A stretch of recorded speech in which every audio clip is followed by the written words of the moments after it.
Dukungan Anies Baswedan kepada Pramono Rano agaknya akan menjadi pertaruhan terakhir karir politik seorang Anies Baswedan. Kalah Pilpres, tak ditawari menteri, dijorokin rame-rame oleh partai-partai agar tak bisa maju Pilgub Jakarta, dibantu oleh MK dengan putusan mengubah syarat pencalonan, tapi tetap tak dicalonkan oleh PDIP, akhirnya secara terbuka dan serius memberikan dukungan kepada Pramono Rano. Sampai kemarin masih membuat video dukungan lewat channel YouTube-nya 9 menit 9 detik dengan narasi yang nyelekit. Anies Baswedan memang raja dalam narasi, endorser paling mantap, berisi, bersih tanpa belibet, dan ya itu tadi, nyelekit bagi yang tak didukungnya. Ridwan Kamil dan Suswono seperti tak ada harganya. Sementara itu Pramono dan Rano Karno melambung ke atas melewati awan dan mega-mega. Dan yang paling penting, Anies seperti memang orang yang sangat berpengaruh di Jakarta. Ia mencintai Jakarta dan warganya, begitu sebaliknya. Ia seperti sudah berjuang untuk Jakarta dan sukses besar. Tak ada kegagalan pada saat dia memimpin di Jakarta dulu. Kadang saya bertanya juga kenapa orang seperti Anies Baswedan itu bisa menyusun kata-kata terstruktur dan sebaik itu. Ekspresi wajahnya dinamis yang memberi pesan langsung pada pendukungnya sebagai bentuk keberpihakan, tapi sekaligus juga pesan ledekan yang alang kepalang pada bukan pendukungnya. SBY juga lihai menyusun kata-kata, tapi ekspresi wajahnya nyaris datar. Meski ada juga yang mengartikan pandai mendramatisasi keadaan agar keadaan itu sesuai dengan apa yang dimauinya. Keduanya sama-sama pembaca buku.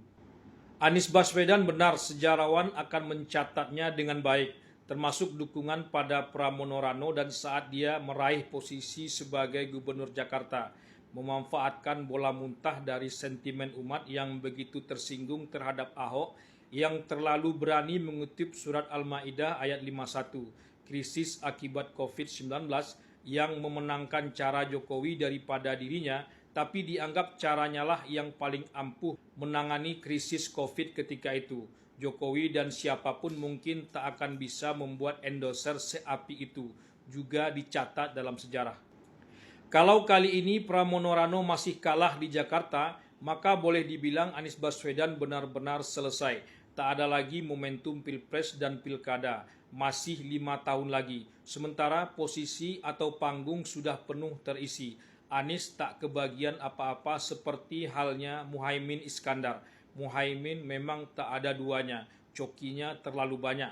Yang paling kuat apalagi kalau bukan Ketua Umum PKB. Mau tak mau, Anies harus juga menjadi ketum partai.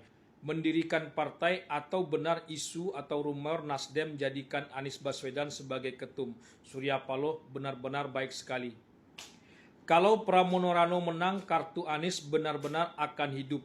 Konon PDIP memang menjadikan panggung politik 2029 buat Anies Baswedan entah sebagai apa. Makanya Anies serius memenangkan Pramono Rano. Tidak saja panggung politik 2029, setelah pilkada ini saja akan marak dan mungkin akan agak keras. Apalagi kalau janji-janji politik pemerintahan Prabowo Gibran banyak yang tak terrealisasi dan tentu saja realisasinya juga tak akan mudah. Akan ada saja gangguan, sengaja ataupun tidak. Partai yang didirikan Anies akan menjadi relevan.